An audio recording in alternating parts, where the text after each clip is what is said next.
Le trio Burkina-Mali-Niger, une nouvelle monnaie en gestation, décision des ministres de l'AES. Salut à tous et bienvenue sur la chaîne. Si vous n'êtes pas encore abonné, abonnez-vous et n'oubliez pas d'activer la cloche de notification. Décidément, le trio du Sahel ne fera pas que la guerre contre les groupes armés terroristes.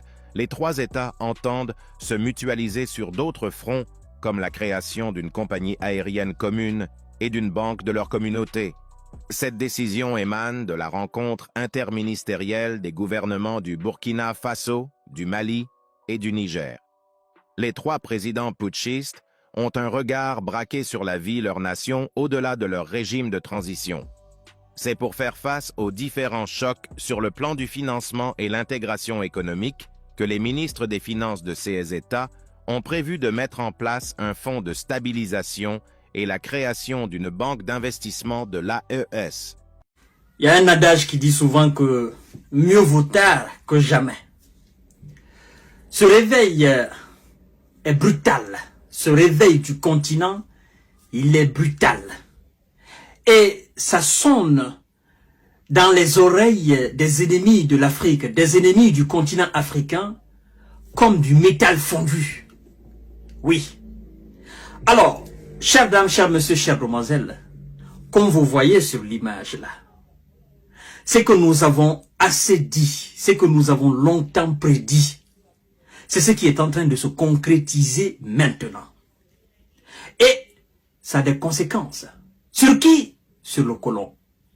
Mais avant que je n'entre dans les ténèbres, décortiquer réellement de quoi il s'agit, partagez la vidéo. Assurez-vous de cliquer sur partage et partager la vidéo dans tous les groupes possibles. C'est une nouvelle excellente.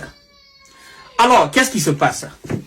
Vous savez que le président, son excellence, le général Abdourahmane Tiani, a effectué un déplacement du Niger à Bamako, de Bamako à Ouagadougou, et puis de Ouagadougou, il est rentré chez lui au Niger, à Niamey. Et lors de ce voyage, avant même qu'il n'initie ce voyage, il faut dire qu'il y avait des pourparlers dans l'ombre, pour parler d'une véritable création, n'est-ce pas, de monnaie de l'alliance des pays du Sahel. Depuis le début, nous l'avons dit. Et avant même que Abdourahmane Tiani ne vienne et Ibrahim Traoré ne vienne à la tête des États respectifs, il faut dire que le Mali était déjà dans cette perspective de changer de monnaie, de sortir de cette zone de franc CFA. Et donc, aujourd'hui, il y a une force terrible, parce que c'est une économie forte, c'est une alliance, c'est une économie d'alliance. D'accord? Et nous savons, nous connaissons la puissance de ces trois pays-là. Vous savez, ce sont des pays qui exploitent l'or, qui vendent de l'or. Et, naturellement, vous savez aussi ce qui fait la valeur d'une monnaie, la puissance d'une monnaie. Alors, si l'or, dans la valorisation d'une monnaie, l'or pèse lourd dans la balance, il faut dire que ces pays ont d'immenses chances d'avoir une monnaie très puissante en elle. C'est-à-dire cette alliance a aujourd'hui les qualités, les potentialités d'avoir une monnaie puissante. Parce que naturellement, ce sont des pays qui exploitent l'or et qui vendent de l'or. Vous comprenez? Alors, comme vous le savez, nous apprenons par des sources. Vous savez que les choses se passent entre hommes de haut rang, n'est-ce pas? Les choses se passent entre les ministres haut percés de l'État. Mais, quoi qu'il en soit, il y a toujours des informations qui sortent. Parce que ça va de bouche à oreille. Alors, la monnaie qu'on appelle aujourd'hui Sahel, d'autres disent que c'est le nom. D'autres disent déjà que la monnaie, elle est frappée. Mais on n'est pas encore là. Vous comprenez? Parce que ça demande un long processus de travail. On ne change pas de monnaie d'un jour. Ça demande un véritable travail. Surtout qu'on se retrouvait, n'est-ce pas, dans une communauté économique et avant de sortir de cette communauté, il y a encore des réglages à faire. Avant de sortir de franc CFA, de la monnaie coloniale, il y a des réglages à faire. Ça se fait pas en un claquement de doigts. Vous comprenez? Et donc, on est en train de faire les derniers réglages. Mais qu'est-ce qui se passe du côté de l'Hexagone? Vous savez que après les différents coups dans les différents pays, il y a eu de multitudes de sanctions contre ces différents pays-là. Surtout le Mali à l'époque. Le Burkina n'était pas encore, le Niger n'était pas, mais le Mali a beaucoup subi. Il a fallu alors le support de la Guinée pour que le Mali certainement tienne bon. Vous comprenez? Et avec le Burkina et le Niger, il y a eu de multitudes de sanctions. Et jusqu'à aujourd'hui, le Niger est sous le coup des sanctions, n'est-ce pas, de la communauté économique. Et qui dit communauté économique dit naturellement l'Hexagone. C'est la France qui contrôle cette communauté économique. Vous comprenez? Alors, qu'est-ce qui se passe? Il y a eu des missionnaires qui ont tenté de convaincre le président burkinabé, notamment aussi l'alentour du président nigérien, parce qu'ils savent de toutes les façons qu'ils ne peuvent pas tenter avec Assimi Goïta. Et ces missionnaires viennent d'où? Ils viennent de l'étranger. Les messages viennent de l'étranger pour aller convaincre ces chefs d'État et les ministres de ces chefs d'État. Oui, nous allons lever les sanctions, mais il faudrait pas que vous sortiez de la communauté, il faudrait pas que vous sortiez du franc CFA. Mais nous connaissons déjà, nous savons déjà les conséquences du franc CFA. Nous connaissons déjà les avantages d'une sortie de franc CFA. Et nous savons pourquoi ces missionnaires sont aujourd'hui sur pied. Parce que, et naturellement, eux aussi se font de l'argent. Et des missions comme ça, ils se font de l'argent. Mais, qui va croire à cela? Qu'ils continuent leurs sanctions ou pas, qu'est-ce que ça va changer dans la donne? Les pays du Sahel ont pris déjà leur destinée à main. Ceux qui ne comprennent pas, on est en train d'assister mais littéralement de la création de la véritable communauté économique de l'Afrique de l'Ouest. La véritable. C'est-à-dire la communauté économique qui appartiendra à l'Afrique de l'Ouest et non à l'Hexagone. Non à l'étranger. Parce que vous n'êtes pas sans savoir aujourd'hui que, voilà, il y a d'autres pays qui veulent intégrer cette alliance. Notamment, on va jusqu'à citer le Togo, le Bénin, machin. Mais il y a d'autres qui veulent intégrer cette alliance. Parce qu'ils ont compris que la CEDEAO est un piège. La CEDEAO est un frein pour l'économie des différents pays de l'Afrique de l'Ouest. Vous comprenez? Et donc, trois pays qui s'unissent et qui ont l'intention de créer une monnaie propre à eux, qui sera contrôlé par eux, c'est-à-dire leur argent sera contrôlé par eux, par l'alliance.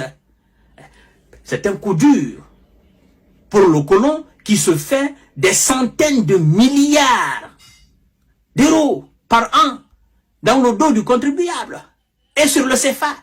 Parce que vous vous posez la question, mais c'est quoi? On ne peut pas demander à la puissance coloniale de partir et on continue toujours de consommer, n'est-ce pas, son outil le plus fort, son outil le plus puissant qui est la monnaie. Ça veut dire que le combat n'est même, on n'a même pas commencé encore le combat. Physiquement, on a demandé les soldats du colon de partir, mais là, il faut dire que il y a quelque chose qui nous maintient encore sous le zongo de la colonisation, qui est plus puissant que l'armée étrangère. Et cette chose s'appelle la monnaie.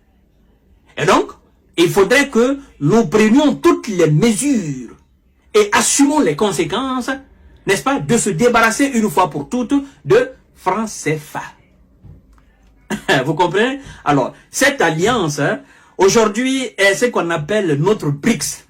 Vous connaissez les BRICS, la Russie, la Chine, l'Afrique du Sud, le Brésil et l'Inde. Et aujourd'hui, c'est notre BRICS dans la sous-région. Vous savez, je me souviens d'un discours d'Assimi Goïta, où il a dit clairement que ce que nous avons commencé, il n'y a plus droit de faire marche arrière. Soit nous continuons avec toutes les conséquences, ou bien nous décidons de lâcher. Et nous devenons le vœu le plus absolu de nos ennemis. Et donc, entre les deux choix, le choix a été fait par Assimi. nous allons continuer quoi qu'il advienne. Et c'est ce chemin qu'ils sont en train de suivre aujourd'hui. Et à 3, ils deviennent très forts, très puissants. Et ça inquiète beaucoup la BCEAO. Ça inquiète beaucoup ceux qui détiennent là le franc CFA. Vous connaissez ces chefs d'État, les phares du colon en Afrique de l'Ouest, vous les connaissez. Ceux qui tirent profit un peu même de cette situation. Vous comprenez? Alors, chères dames, chers messieurs, chères demoiselles, nous disons tout simplement aux dirigeants différents de ces pays, le Niger, le Burkina et le Mali, de continuer et de ne pas reculer. De continuer et de ne pas reculer. De continuer et de ne pas reculer. De nous créer cette monnaie, de nous sortir cette monnaie, afin de faciliter les choses. De nous sortir cette monnaie afin de sortir de ces sanctions illégales. De nous sortir cette monnaie afin de sortir de ce qu'ils appellent l'humiliation. De nous sortir cette monnaie afin que les peuples profitent très bien de cette monnaie-là. On ne doit plus retourner et on ne doit plus s'arrêter. Le processus de développement est déclenché et nous allons continuer sur cette lancée-là. Voilà un peu, chères dames, chers messieurs, chères demoiselles. La monnaie s'appelle le Sahel. Et oui, et ça inquiète beaucoup. Ça inquiète énormément l'Élysée. Ça inquiète énormément les partenaires de l'Élysée sur le continent africain. Parce que c'est pas un seul pays, trois des pays principaux de la CEDEAO. Le Mali, le Niger, le Burkina. 3. Et vous savez combien ça représente par an pour la France en termes d'argent sur le franc CFA? C'est incalculable. Alors c'est un coup dur, un coup énormément dur. Et l'Hexagone est en train de réfléchir. Qu'est-ce qu'il faut pour convaincre ces gens de ne pas sortir? Parce que vous savez, quand les 3 pays vont sortir, les autres vont suivre. Ça sera la fin hermétique du franc CFA. Les autres vont suivre. Les autres pays vont suivre. D'ailleurs, la Guinée n'est pas de la France, de la zone franc CFA. Depuis la création, la Guinée a dit non, moi je veux ma propre monnaie. Vous comprenez? Alors, on est en train de comprendre exactement ce que Kwame Nkrumah et Ahmed Sékou Touré, ils avaient vu depuis les années 50. Parce que le Ghana a sa propre monnaie. La Guinée a dit non à la communauté.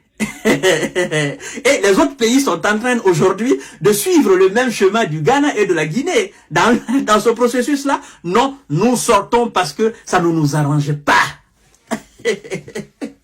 Vers l'abandon du franc CFA, pour faire face aux différents chocs sur le plan du financement et l'intégration économique, les ministres des Finances de ces États ont aussi prévu de mettre en place un fonds de stabilisation et la création d'une banque d'investissement de l'AES. Pour une meilleure intégration économique, les ministres de l'économie et des finances des 3 pays ont relevé la nécessité d'aller vers une union économique et monétaire. Pour plusieurs observateurs, le seul fait, pour ces 3 pays membres de l'Union économique et monétaire ouest-africaine, UMOA, d'évoquer cette éventualité est une menace réelle sur le franc CFA. Oh là là, mesdames, mesdemoiselles et messieurs, ça tremble déjà, ça tremble très très fort. Oui, et les nouvelles sont très très bonnes pour cette partie de l'Afrique qu'on appelle le Sahel, pour cette partie de l'Afrique qu'on appelle le Liptako Gourma. Oui, je vous demande déjà de partager la vidéoconférence, partagez-la au maximum, partagez-la dans tous les groupes, puisque les nouvelles sont très bonnes. Mesdames, mesdemoiselles et messieurs, vous savez, dans ces 3 pays, le Burkina, le Mali, le Niger, c'est une véritable révolution panafricaniste qui a commencé. Des véritables souverainistes sont venus au pouvoir. Et c'est de cela que la France a toujours eu peur. La France n'a jamais voulu voir des souverainistes, des nationalistes à la tête des États de l'Afrique francophone. Alors cette fois-ci, la France ne peut plus rien. D'ailleurs, il faut déjà dire que il y a un autre pays qui veut s'ajouter au pays du Sahel. Le Togo veut intégrer l'Alliance. Je crois qu'il y a aussi un autre pays. Vous avez déjà des pays qui veulent intégrer l'Alliance, puisqu'ils ont vu le sérieux dans ce que ces jeunes présidents sont en train de faire, leur détermination, et comment ces présidents sont en train de devenir très forts et très puissants. Alors, là n'est pas le sujet. Le sujet, c'est que il y a une nouvelle monnaie qui va naître. Oui, il semble que tout est déjà ok, c'est déjà fait. Le design même est déjà disponible. Il semble. Les images que je vous ai mis là, ce sont ces images qui circulent déjà, et comme quoi ce sont les spécimens de cette nouvelle monnaie. Cette nouvelle monnaie, on l'appelle le Sahel. Il va être appelé le Sahel, sûrement. Beaucoup de personnes disent que c'est comme ça ça va être appelé, parce que le choix était entre l'Iptako, le Liptako, ou le Sahel tout court. Et puisque le mot Sahel, le nom, l'appellation Sahel de la monnaie, est une appellation fédératrice. Tout le monde peut se retrouver dedans. Donc, un franc sahélien, un franc Sahel, sera égal à $1 ou 1 euro. Et les tenanciers se battent, c'est-à-dire les fondateurs, n'est-ce pas, se battent pour endosser beaucoup d'or à cette monnaie, pour la donner plus de valeur. Mais qu'est-ce que la France est en train de faire par rapport à ça? Nous allons y revenir tout à l'heure.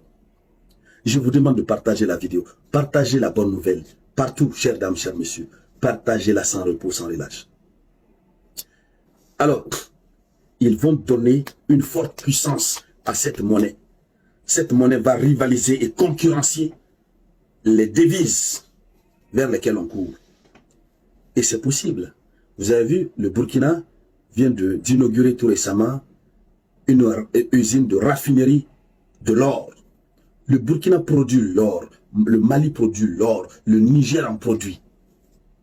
Si la valeur de l'argent, sa valeur monétaire dépend de la quantité d'or dont l'État dispose, on va rapidement dépasser, ces États du Sahel vont rapidement dépasser ces États mafieux de l'Occident.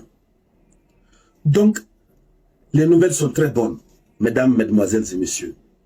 Alors, en prélude de la sortie de cette nouvelle monnaie, il faut préciser que la nouvelle monnaie devrait sortir dans ces jours à venir, dans les jours à venir. Mais il semble, désolé, qu'il y a certains préparatifs qui ne sont pas encore achevés. Les différents ministres de l'économie et des finances de ces 3 pays sont actuellement en conclave en train de travailler pour procéder au dernier réglage économique pour enfin mettre en circulation la nouvelle monnaie. Ce n'est pas difficile. Quand même, ce n'est pas difficile. C'est votre pays. Vous décidez que c'est votre argent désormais. C'est votre monnaie, c'est ce que vous allez utiliser. C'est pour vous. Vous allez utiliser chez vous. Les autres pays ont l'obligation de reconnaître votre monnaie du moment où votre monnaie respecte la norme ISO en matière de production de monnaie. Donc, qu'est-ce qui se passe? Vous savez, la BCA ou la Banque centrale des États d'Afrique de l'Ouest, la banque là même qui héberge le franc CFA, cette banque, au nom des coups d'État qui sont dans ces 3 pays, cette banque a imposé des sanctions sur, des véritables sanctions sur ces 3 pays. L'argent en espèces, il ne donne plus. Vous partez pour les retraits, c'est des problèmes. C'est pourquoi au Niger, on a vu, il y a je crois, le gouverneur de la BCAO qui a été arrêté à 2 reprises. 3 reprises. Je crois, oui. Gouverneur, ou en tout cas, j'ai oublié son titre. Alors, qu'est-ce que la France fait? Il y a un gouverneur de la BCAO, je crois, il est au Burkina ou je ne sais pas où. En tout cas, je crois que c'est le chef suprême. Il s'appelle Brou, un truc de ce genre. La France lui a mis en mission de chercher à convaincre les chefs d'État en question pour renoncer à leur projet de nouvelle monnaie. Puisque la nouvelle monnaie va les terrasser à jamais. Vous savez que la France s'enrichit sur le franc CFA. C'est le premier outil de la continuité de la colonisation. Donc si les États d'Afrique se débarrassent du franc CFA, c'est fini. C'est fini, ils n'auront plus même mise sur ces États. C'est pas difficile. Nous, par exemple, en Guinée, on a notre propre monnaie. Nous avons notre propre monnaie. Vous voyez? On a notre propre monnaie en Guinée. Vous voyez ça? On appelle ça le franc guinéen. Ça, c'est 10 000 francs. 10 000 francs. D'accord? 100 000 francs, ça fait 10 $. 100 000 francs, ça fait 10 $. Donc, c'est ça. Laissez-moi vous montrer un exemplaire. Vous voyez? Ça, c'est notre monnaie à nous, en Guinée. Ça sort un peu à l'envers, voilà.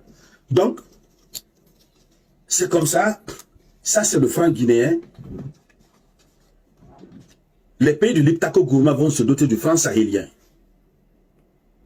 Alors, ce soi-disant gouverneur ou je ne sais quoi, en tout cas le haut responsable de la BCEAO, il s'est déplacé, il est allé voir le président du Burkina. Ils ont échangé face à face. Mais le gars, il vient maintenant faire comprendre au président Ibrahim Traoré, il dit non, malgré les sanctions et tout, l'économie se porte bien. L'économie du pays se porte bien. Oui, la banque centrale. Il dit l'économie se porte bien. Il y a plutôt de la croissance. L'argent est en train de s'augmenter. Et puis il a annoncé les couleurs, bon, bientôt, les sanctions vont être levées, machin. Qui s'intéresse à ça? Le franc CFA va tomber. Leur tricherie, leur tromperie, là, ça ne marchera plus, mesdames, mesdemoiselles et messieurs. Ça ne marchera plus. Donc, ils veulent tromper, enlever quelques sanctions et continuer à tenir en haleine ces pays de l'Iptako Gourma. Malheureusement pour eux, on a les yeux désormais ouverts. Donc c'est ça.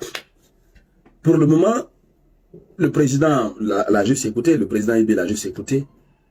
Ils sont en train de travailler. Les ministres des Finances, de l'économie et des Finances sont en train de travailler d'arrache-pied. On ne fait pas attention. Janvier, on va entrer en janvier avec la nouvelle monnaie du Sahel. Quelle joie. Pour le moment, le nom, le franc, la monnaie du Sahel, le sahélien, pour le moment, ce n'est pas une annonce officielle des autorités, mais on apprend comme ça un peu partout.